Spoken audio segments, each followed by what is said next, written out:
29 जूनला गावातील मित्रांनी धुळ्यातील जगदीश ठाकरे याचा विश्वासघात करत कन्नडच्या घाटात त्याची गोळ्या झाडून हत्या केली होती। या ठिकाणी ठाकरे याच्या मारेकऱ्यांनी डोक्यात गोळ्या झाडत त्याची हत्या केली।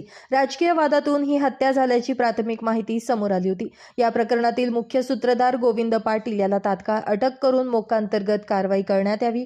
सर्वच आरोपींना फाशीची शिक्षा देण्यात यावी। सदर केस सीबीआयकडे सुपूर्द करण्यात यावी। हत्येचा खटला फास्ट ट्रॅक कोर्टात चालवण्यात यावा। पीडित परिवाराला 50 लाख रुपयांची आर्थिक मदत देण्यात यावी।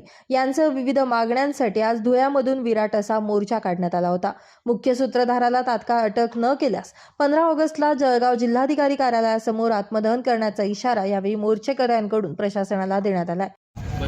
आज जगदीश भाऊच्या मारेकऱ्यांना अटक केली नाही पोलिसांनी, ते सरेंडर झालेले आहेत। कारण ज्यावेळेस आम्ही 29 तारखेला जगदीश भाऊंच्या पत्नी, जगदीश भाऊचे जे मित्र आहेत, धावल भाऊ असतील, दोरकुलचे बंटी भाऊ असतील, अजय भाऊ असतील, यांना सांगितलं की तुमचे भाऊ 2 दिवसापासून घरी आले नाहीत।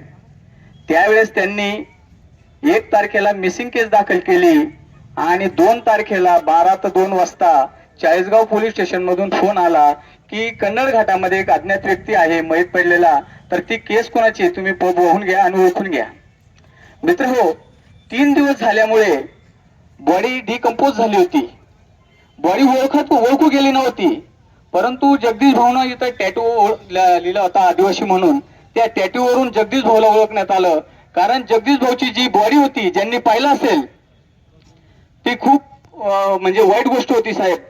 आणि या ठिकाणी जो मारेकरी मास्टरमाइंड आहे त्याला हेच घडून आणायचं होतं की जगदीश भाऊला त्यांच्या समाजापर्यंत दफनविधीसाठी सुद्धा पोहोचू द्यायचं नव्हतं। मित्रहो, या ठिकाणी आम्ही पोलीस प्रशासनाला आणि शासनाला सांगू इच्छितो, या ठिकाणी हजारोंच्या संख्येने हा मोर्चा काढण्यात आला।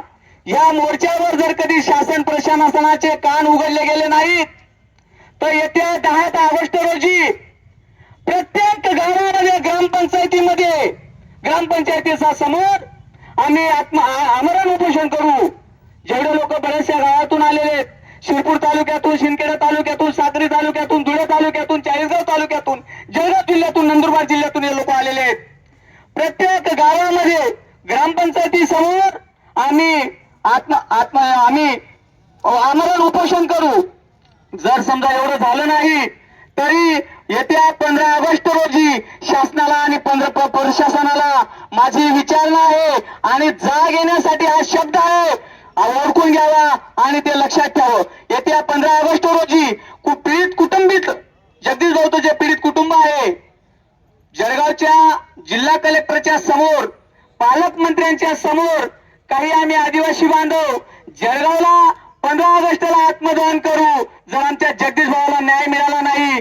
दरम्यान यावेळी पीडित कुटुंबाला काही सामाजिक कार्यकर्त्यांकडून आर्थिक मदत देत सामाजिक बांधिलकी देखील जपण्यात आली। Bureau report, Lumbini news, Dhule.